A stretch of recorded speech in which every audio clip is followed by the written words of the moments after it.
Hi, welcome to the Shepherd's Rest Doc Talk. This is episode 73A. I'm Cam and this is Julie. This week's Torah portion is from Genesis 28:10 to 32:3. There's a lot happening. This is basically a continuation of last week's. It was time for Jacob. He was sent out of the house. Go find you a bride, and that's where he's going. He has a short stopover on his way. We hear of the story where he goes and the sun is setting. There is a transition happening. Hint, hint. Sun is setting, meaning we're going into darkness. Because remember, Jacob's leaving the land. Right. And before, or With right, the promise. Right. And as he's about to leave, now the Lord's going to make sure he gets that promise. And when he receives it, it's not just what Isaac gave, but it's the full Abrahamic covenant. Realize Isaac could give only so much, but he couldn't actually give the land. Right. Only the Lord could do that. And the event here where Jacob is being given the Abrahamic covenant is very important that it happens then, before he leaves the land. Because the Lord's promising, look, I'm giving this to you, and I promise you're going to come back to it. Right. He's saying, I'm going to be with you, and I'll be with you always. I mean, doesn't that sound familiar? Messiah. There are two aspects of this giving of the covenant right here that I want to talk on. One is the discussion of where exactly is this happening. However, he's naming not a city, a place. You notice he doesn't go into a city. We already know from back in Genesis what happens when you go into a city. Sodom, right? You sleep in the public square. You've got people possibly wanting to take advantage of you. Exactly. So he did not go into a city. He's kind of on the outskirts of a city. He's in the wilderness. Right, where it's safe. However, remember, he puts the stone around his head to protect him. Because remember, Esau's been trying to bash in his head ever since birth, right? So he's holding on to the heel. Don't kick my head in. And still, he understands, I've got to protect my head. He takes the stone, he lays it down, or sets it around his head for protection. There's some that says it's plural stones, so it's multiple around his head. Some say it's a 12, for the 12 tribes. That. And then that would also mean that the stone that he sets up and anoints, this is the first time anointing, first time we have a vow happening, that stone is actually representing all 12 as in one. Well, that makes sense, right? Right. Because you have Jacob, and from inside or from within Jacob comes all 12, right, which again makes up a whole one Israel. So let's go back to the place and the discussion of the two different spots. You see, Bethel, the city that people want to say that's where it was because he was going, he would have gone around that way. That's in the northern. That's in Rachel's area. However, the Mount Moriah would be in Judah's, which would be Leah's area. Right. So this discussion, this rivalry between the north and the south, between where was the name of God put, right? Where was the house of God? Right. We know later that it's in the place. If you go back and look at the place, which is Genesis 22, right? He saw the place. But it actually goes further back to Genesis 14 where we have Melchizedek, right? Where he's the king and the priest together. He's that one embodied. Right. That's the spot. And then we know later in the future that Jerusalem becomes the spot, the place where he puts his name permanently. Right. And then even more so, Mount Moriah. Right. And his name wasn't just randomly put there. It always has been there. It's just revealing to the people where it was in that time. Right. The first place that we have this vow, in 28:15, the Lord says, look, I'm going to be with you. And in basically what's happening in 20, that first vow is Jacob saying, I accept you. I accept what you're saying, and I'm going to do my part. That's basically what you have, which is interesting because in chapter 15 of Genesis, we have Abraham, right, with the covenant, but he goes to sleep. He doesn't walk through. Right. He never makes the vow. Right. You have the torch and you have the smoke that does it, basically the parts of Yoveh who does it. Right. But now Jacob is like, I accept. He makes a vow. There's nothing going through. He has had this vision, all right? He's seen the Lord, the ladder.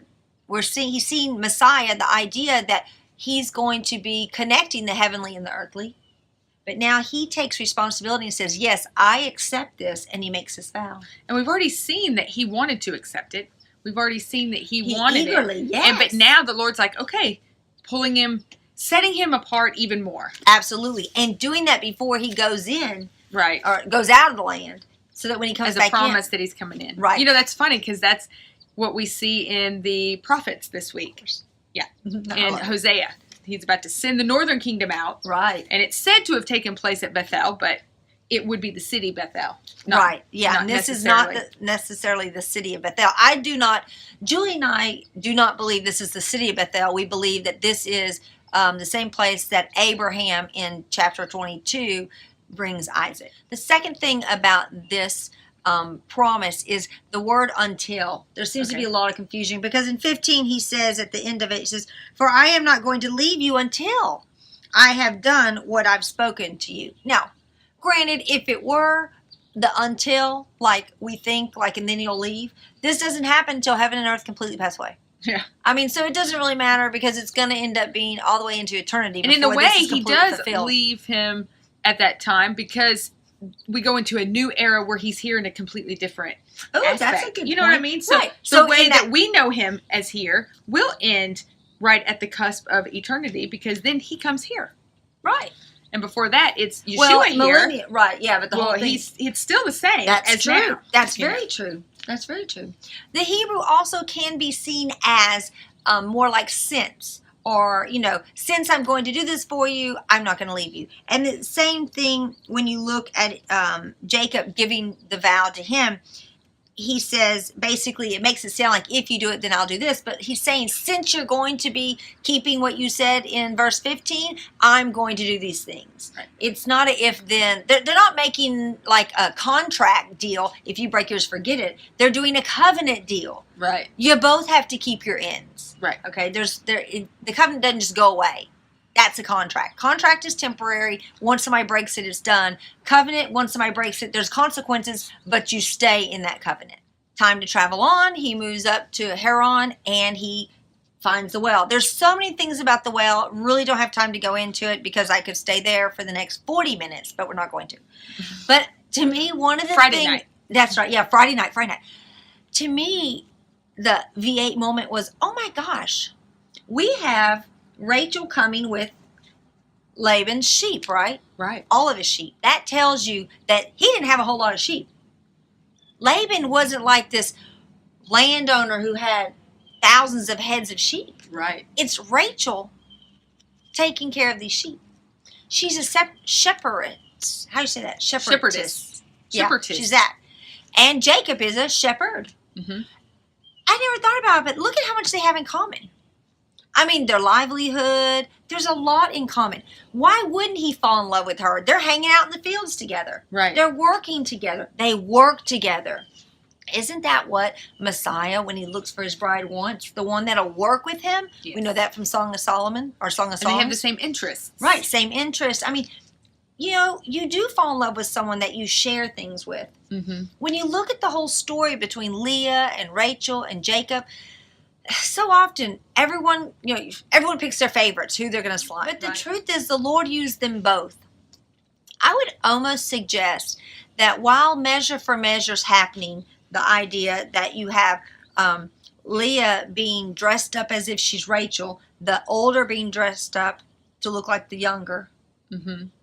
which is the opposite of what happened with Jacob, right? He was the younger trying to look like the older. Right. But through that disguise, received something that technically wasn't going to be his.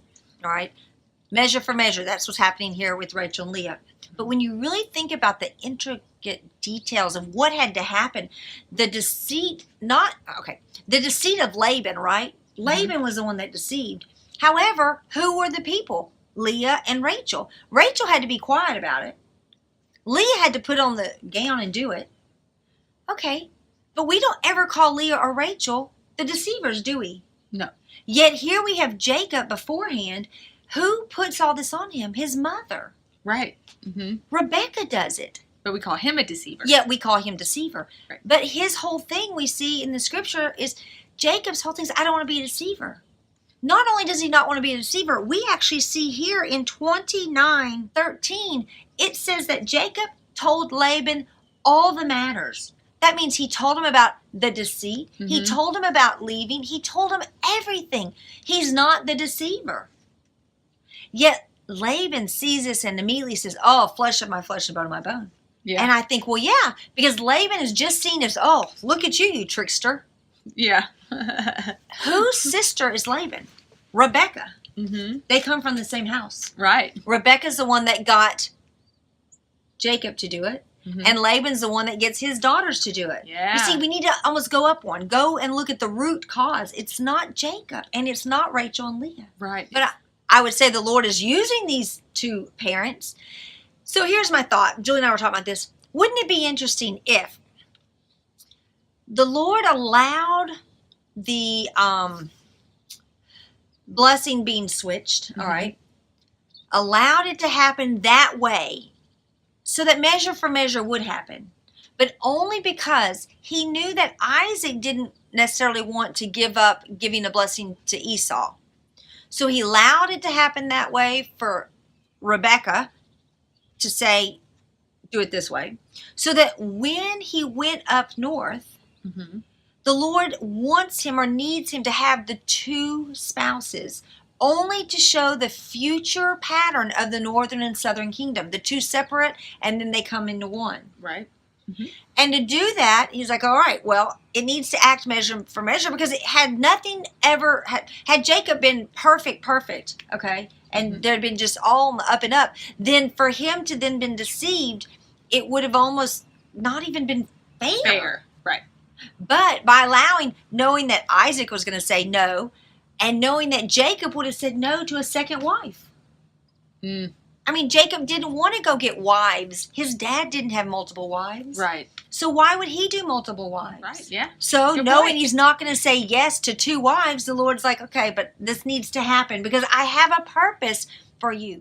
Because their trouble really isn't brought on by the two of them. It's brought on from their dad Laban, who, think about, again, they have grown up in this household. There's this sense of, contention, I'm sure, that is created by their dad. And we see this in the childbearing. When you look at Leah, every time she's having kids, she's like, oh, praise God, my husband will be with me. Her focus is on the husband. But Rachel's is constantly on the sister. Well, her first one when she brings in her servant, her first one is like, oh, the Lord saw me and fell for me, and judgment for my sister. This thing is, I wrestled with my sister and won.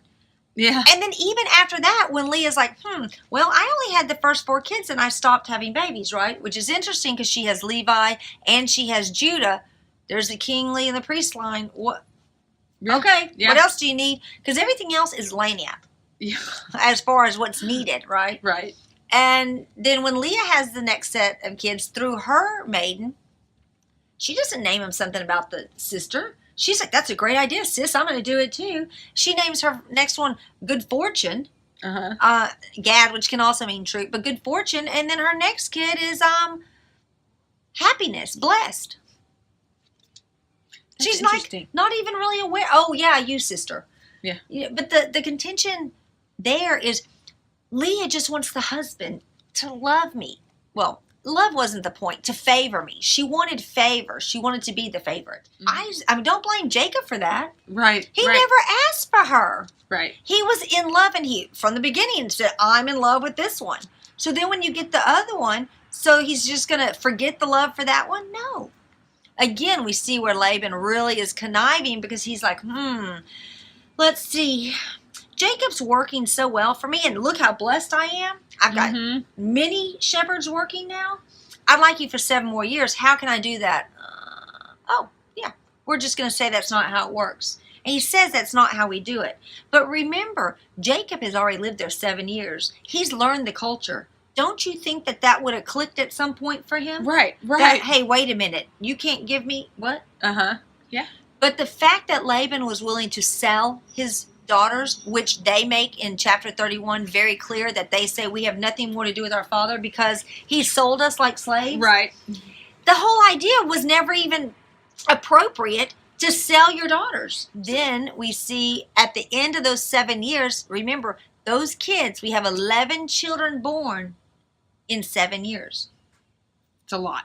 That's a lot of busy. kids. It's a busy family. Because you got to remember, these women are probably pregnant around the same time. That happens before Joseph's born, before it's the son who said a son's been added to me. Before that happens, we actually have Leah and Rachel making up. And we talked about that last year. They're contending, and now they're making up. And once she has that first child, it does not say anything about her sister. Oh, okay, good. It's about, a son's been added to me. Yes. And it's time to go. It's time to go. He's kind of the foreshadowing of the servant Messiah. Right. It's time to go back to the land. He's ready, all right? And he's ready to go. But while the time is ready, it's been put in him to want to go. It's not quite time. Kind of like when Israel leaves Egypt, it's time to go, but it's not quite time to go into the land. Right. So he serves for 6 more years. All right. Again, it's all this changing of his wages, and there's all this stuff going on. And you have a lot of people will say, "Oh, well, there's Jacob deceiving again with the animals," However, the truth is, it's Laban the one that's deceiving. Laban allows him to literally take the weak ones. That's all Jacob asked for. He asked for the ones that are spotted and speckled, the ones that's the weak ones. Those are the oddballs, the blemished. Yeah, that's all I want. And not only that, Laban separates his flock. So all the good ones, right, are sent over there. And all the not good ones are sent right here. They're separated 3 days apart. But here's why. Because Laban wants to make sure that those don't even intermingle. Because the chance of the not spotted, the pure breed, we'll call them, having those babies was slim to none. And Laban knew this. That's why he's like, yeah, sure, go ahead. However, we know that the Lord shows Jacob what to do in order to make sure that those who should not be having these types of children, or kids, because they're goats, well, and sheep, are having that type. Right. And he just keeps moving them out. And they're strong, because remember, Jacob's got to leave. He needs strong ones to be able to travel. So once this happens, and we see the wealth, and the girls are like, we see definitely the wealth. The Lord is with my husband. Right, which is who we're with. Because why? Because they're now functioning as one new man, one new family. Yes. The women are not striving. Yeah. They are thriving now. Yes. As one. And it takes that 6 years, to get everything good. They've got everything they need to leave. And then he leaves. And again, Laban calls him a deceiver for leaving. And even the words here that are used, it says, you deceived me. But the Hebrew word there, it can mean deceive, trick. It also means to carry away. Okay. So basically it's saying you've carried him away. Yeah. Yeah. Yeah. There are times. It's my family. This is my flock. I own it. Yeah. Yet we have Laban going, I own all these things. So the fact that he's saying, these are my children, these are my, tells you that he never saw Jacob as anything but a servant. Never as a son-in-law, never like that. Right. Wow. Yeah. And then at the end of this one, he has to come to terms with that, and he does make the covenant, and it's an agreement that they will not do any harm to each other. But Laban does make a provision in this promise, and he says that you do not marry any other women. That was a needed one because it would mess up the whole pattern. Mess up everything. It would mess up everything. So there's a lot more there, but we've got to call this in for today. Yes. We thank you so much for joining us for this week's Doc Talk. We hope you have a great week. We will see you on the flip side with Julie and the Prophets. Shalom. Short stop on the way. Short stop ball. Anyway, take that out. He has.